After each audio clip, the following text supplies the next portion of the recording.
Praise to the lord. ఈరోజు దేవుడు మనకిచ్చినటువంటి వాగ్దానం ఏంటంటే నిర్గమకాండము 32వ అధ్యాయము 33వ వచనం. ఎవడు నా ఎదుట పాపము చేసెనో వానిని నా గ్రంథములో నుండి తుడిచివేయుదునో. ఆమేన్. మనం రహస్యముగా చేసిన పాపమైనను బహిరంగంగా చేసిన పాపమైనను దేవునికి తెలుసు. మనుష్యులు కళ్ళను గప్పి మనుషులకు కనపడకుండా మనం పాపం చేయగలుగుతామేమో, కానీ దేవుని దృష్టిని తప్పించుకొనలేం. దేవుని దృష్టికి తెలియకుండా మనం చేయలేం. మనము అనుకుంటూ ఉన్న విషయం ఏంటంటే మనుషులు ఎవరు చూడలేదు అని. కానీ హృదయాంతరంగములు ఎరిగిన దేవుడు, మనల్ని పరిశోధించే దేవుడు, మనల్ని నిత్యము చూస్తూ ఉన్న దేవుడు.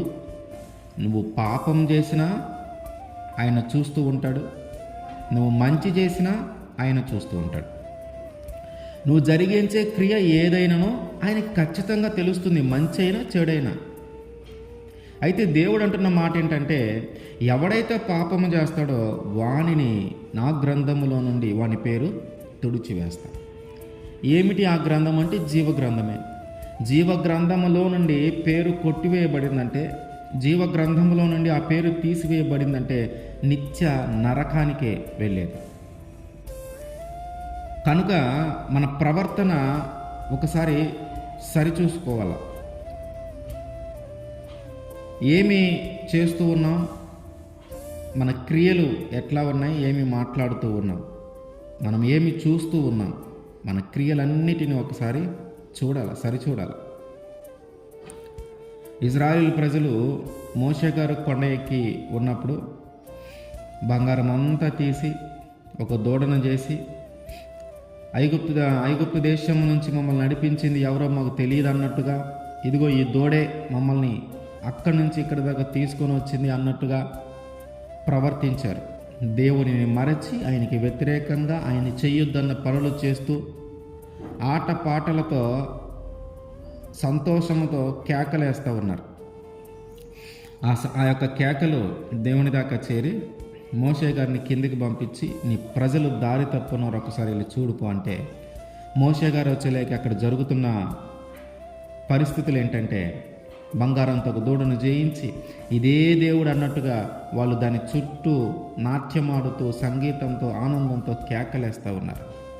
ఆ సందర్భం చూసిన మోషే గారికి ఒక్కసారిగా దుఃఖం వేసింది, కలత చెందాడు, భయపడ్డాడు. ఎందుకు ఈ ప్రజలు ఇంతగా చెడిపోయారు, ఎందుకు ఈ ప్రజలు ఇంతగా మారిపోయారు, ఎందుకు ఈ ప్రజలు ఇంతగా పాపము చేశారు?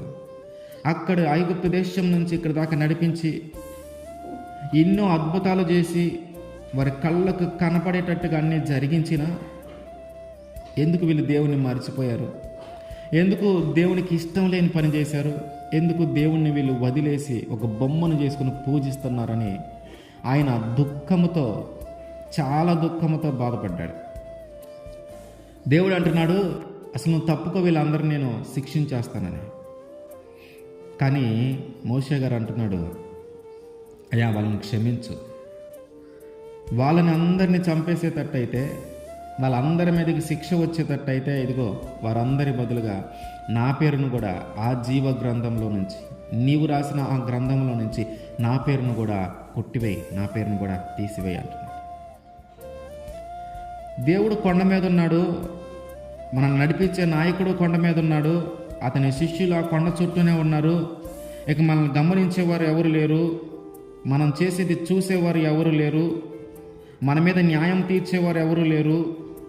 మన ఇష్టానుసారంగా మనం జీవిద్దాం, మన చిత్తానుసారంగా మనం చేద్దాం.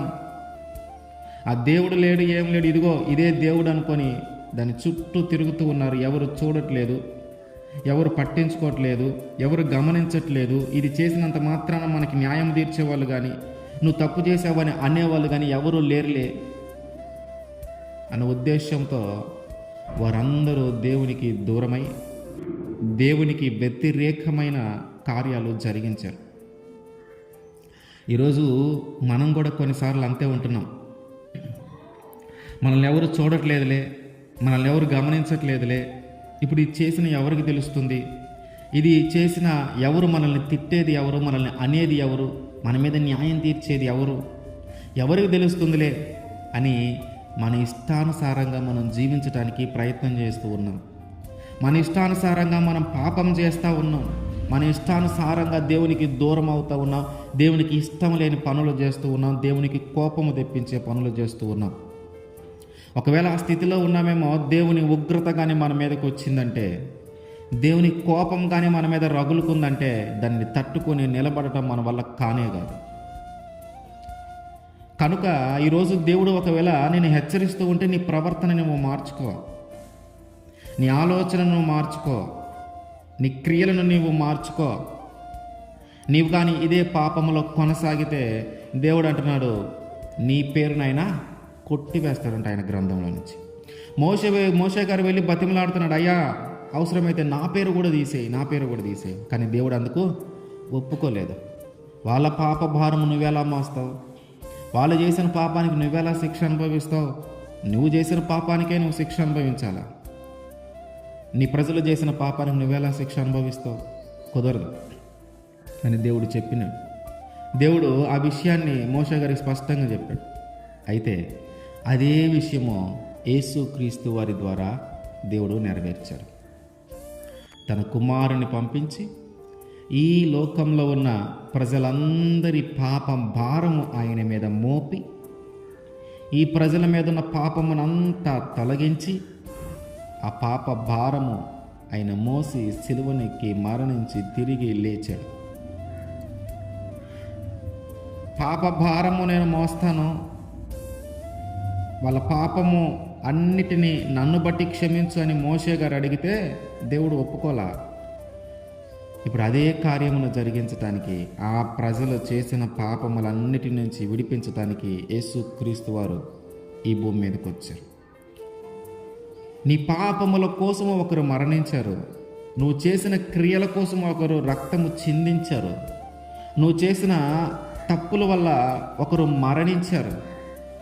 ఈ విషయాన్ని ఇప్పటికైనా మనము గ్రహించి ఆ పాపములో పడిపోకుండా, ఆ పాపమును చేయకుండా, దేవునికి వ్యతిరేకమైన కార్యాలు జరిగించకుండా, దేవుని కోపము మన మీదకి వచ్చే కార్యాలు జరిగించకుండా, దేవుని ఉగ్రత మన మీదకి వచ్చే కార్యాలు జరిగించకుండా ఎప్పటికైనా మన ప్రవర్తనను సరిచేసుకుంటే ఆ జీవ గ్రంథంలో మన పేరుంటుంది. ఆయన రాస్తున్నటువంటి ఆ గ్రంథంలో మన పేరుంటుంది. ఆ గ్రంథంలో మన పేరుందంటే మనము ఖచ్చితంగా నిత్య జీవాన్ని పొందుకుంటాం. కనుక మన ఆలోచనలను, మన ప్రవర్తనను, మన క్రియలను ఒకసారి మనం గమనిద్దాం.